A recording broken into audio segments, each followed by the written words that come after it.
Hi, I'm Mike. I like metal. Today we're going to talk about welding safety gear. I've got about 5 or 6 items that I feel is a must. First, a little backstory. I've been fabricating, welding 40 years now in the movie industry, and I thought I'd share some of my tips with you. I like to thank everybody out there for your well wishing, your prayers. My neck surgery went good, and I'm healing. So if I seem a little stiff, it's not you, it's me. Let's get going. Let's start off. Welding hoods. All right, this is old school. I think this is as old school as you can get. This was one of my first hoods, and I loved it. This was is a Huntsman trim line.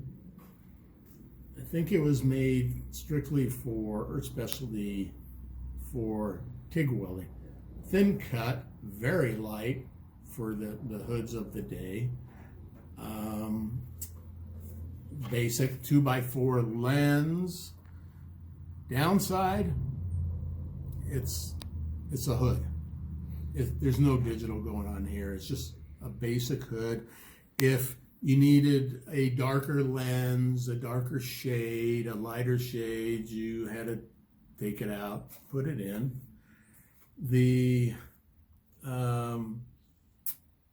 Looking back now, the real downside was this hood not being automatic. You put it on, you get your pieces lined up, and then you flip I'm not going to, but you flip your head down and you strike your arc, and you're protected. But it's dark until you strike your arc. So if you're balancing pieces, it can get a little hectic. We move on to digital age. I didn't want to change. I don't like change, but I did. And it's the best thing. If you're going to start welding, go for a digital hood. Everything is there. You need a different shade welding lens. Maybe you're welding aluminum, you want a little darker. You're welding stainless, you want a little lighter. It's just a push of a button. It's great. The other thing where it excels at is production welding. You have your hood, you put it down, you can see. So whatever you're welding, whatever you have to balance, it's no problem. And as soon as you strike your arc, of course, then it goes to the darkness that you have it set on. These, well, if you notice on both of them, I have this little leather bib. And that just seems to help because sometimes, I don't know, it doesn't cover your neck, so you're burning your neck there, and that keeps, stuff from getting down your shirt. The headbands, they just have, this one has sheepskin in it. I like that. It's great for the follically challenged people. This one is a sweatband. You can pick them up at weld stores, Amazon, wherever, whatever your preference is. So this would be my recommendation. These hoods, you can probably start at about $40 so. You can probably pick one up at Harbor Freight for that, and they go up to a couple thousand. They have air purification systems in it, and they're really nice, very high tech, very specialty oriented. This hood, I think it was about $250 10 years ago. I don't think the prices have changed much on hoods. This happens to be a Miller Elite. This little theme they had for, I think, some NASCAR, and I liked it. It looked like, road weary. And you can pretty much get any style of hoods you want with any graphics on it. What else can I say about this? I can say that this is the way you should go. So do a little window shopping, check it out. Amazon, eBay, pawn shops, yard sales, on and on, flea markets. I'm a scrounger, so that's where I look. Okay, moving on. Moving on to ear protection. Okay, I know you're saying, yeah, we know what ear protection is. What do you know? It's used to keep those decibels down. Well, yeah, that's one of the main things. But let me give you a tip. And if you welded long enough, you're gonna encounter this.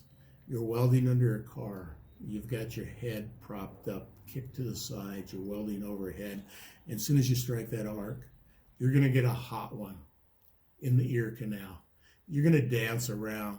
You're going to hear that thing sizzling out. There's nothing you can do but endure it until it burns out. This is gonna save you a lot of pain and angst. Besides having to feel that, the chance of burning through your eardrum, damaging your ear canal. This earplugs, the simplest little foam earplugs. You roll them up.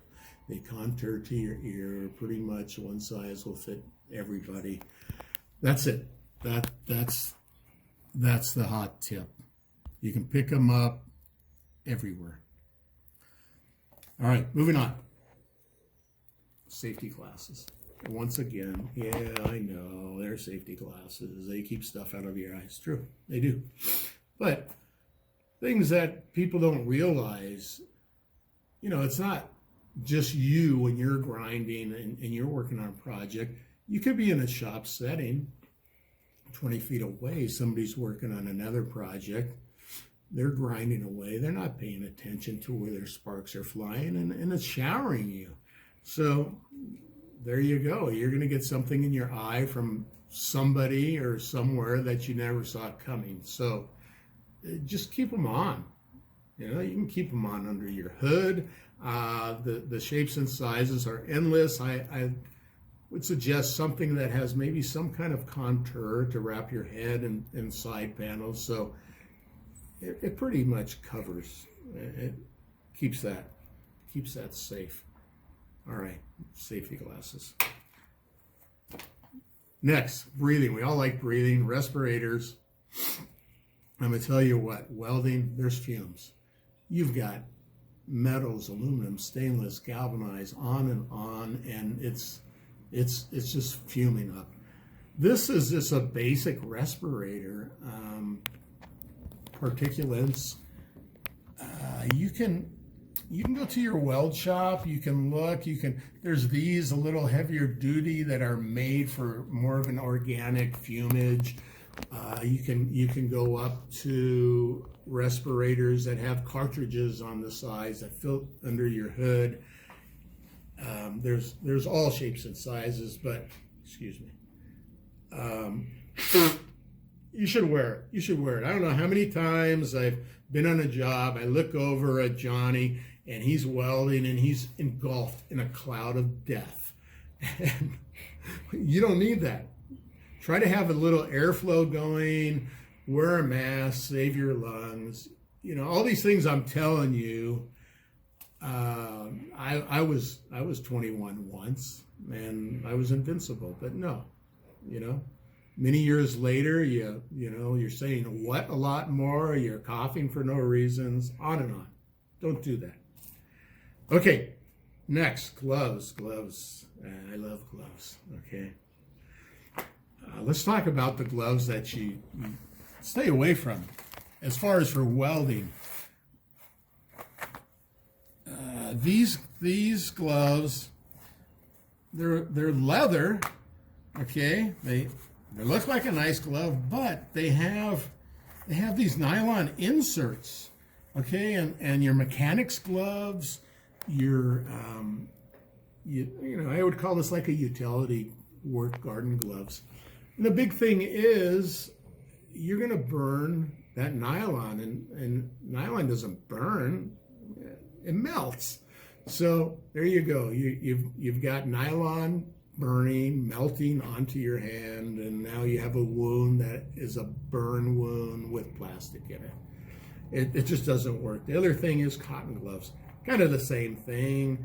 They're not really rated to keep sparks off. They're going to burn. They're going to ignite it. You got little cotton fringes. It's going to catch on fire. Stay away from this. Leather. Think leather. Leather gloves. You can get.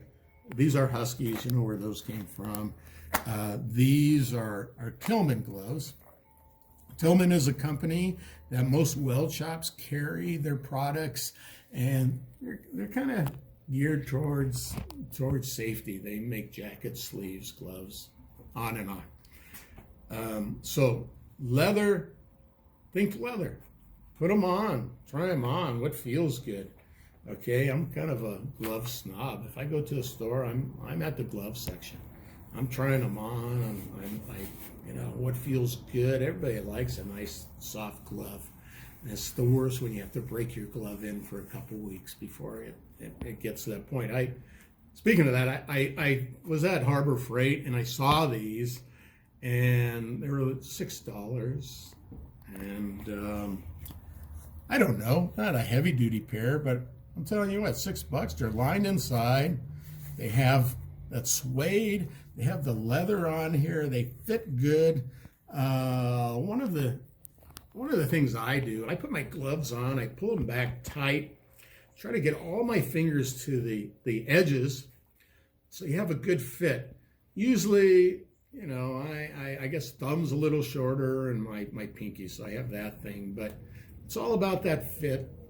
Try on gloves. You can't say this pair of large gloves are the same as this large gloves, because they're not. They're all slightly different. Let's move a little heavier duty here, okay? So we have these gloves here, okay? These gloves, the Power Blue, which is Miller. Every company has their own accessories. You know, some people like to, you know, do the Miller thing or the Lincoln thing or whatnot. But just to show you what there's some thought in these gloves. There's, you know, engineering here. Years of people burning themselves. You have extra leather here where things would settle in your grip. You have this extra gusseting shield around the thumb. You have this pad, which is great, and this little extra pad in the pad, which, you know, I can see that happening. You know, you're wearing your glove and you're not paying attention, and you put your arm down, in your hand, and, you know, right there on that little hunk of meat, it's gonna land right on there. So, yeah, years of experience. Okay, they've got it down. So gloves. That's it. Think leather. Take your time. Try them on. You can get them anywhere. Let's move on to jackets, sleeves, whatnot.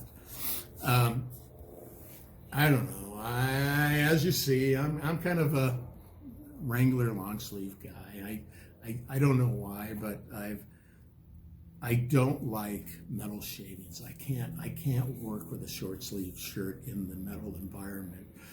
I hate that feeling and whatnot. So I'm always wearing long sleeve shirts, and you know, this happens to be a Wrangler shirt. You can see I've used it a few times. The downside is, as soon as you wear a shirt, you're not protected. It's a welding shirt. It's gone. It's not a church shirt anymore. It's a welding shirt. So some of the other protection pieces are, I think the next step up would be sleeves. All right, sleeves are also weld shops online. This is made also by Tillman, and this is a fire retardant fabric treated, and they really protect your shirt, or if you're wearing a t-shirt and you just don't want to deal with, you know, a jacket or you just slap a sleeve on, and it works really well. One of the big things people overlook when they start with welding is it's not that you're just protecting yourself against sparks of burning. It's also the UVs. You're welding, it's like you're holding a little sun in your hand. It's intense. For instance, I recall welding all day aluminum, thick aluminum. I got home and I took my shirt off, and I had an outline of my shirt on me. Buttons, pockets, it was the darnest thing, but it's intense. So you have to protect yourself that way. Back to the sleeves, as you see that this one is pretty burnt up, and it appears that when you're welding, your dominant hand, which is usually holding your torch, your stinger, and this hand is usually holding parts or doing whatever, so it's getting all the heat, it's getting all the sparks and the splatter. Maybe you're perching yourself on here, and well, whatever the case is, your opposite arm is going to get most of the damage, so protect that really well. Moving on to the next step, which we just get, it would just be, it'd be full jacket. Here's a jacket, basic jacket. It's got the same fabric, the flame retardant, fireproof fabric, but it's kind of a hybrid. They have on this leather sleeves, which last longer than this fabric on here. Next step up would be full-on leather jacket. You can go all the way. Jacket, leather chaps, leather shoe coverings. It's endless. It's whatever your welding situation is. Some particular welding needs are more, I guess, heavy duty than others. So it's check into it, but cover yourself up, whatever you do, okay? And I guess the last thing, common sense, pants, long pants, jeans are fine. Don't weld a project in your spandex, your leggings. Shoes, same thing. Okay, nylon is of course popular, tennis shoes, and don't cover them up. Put on some work boots or something, because that's another thing. Like the gloves, the last thing you want is a hunk of polyester melted into your skin through your sock. It's a bad scene. So be safe. I hope that in all this gibberish, something of knowledge came out, and I thank you very much. And I'm going to be doing this for a while. Metal. I'm all about metal. I like metal, every aspect of it. So if you have any questions, any thoughts, maybe you saw something, want clarification on it, or you want to know about something, let me know. Subscribe. It's going to be a fun trip. I'll see you later.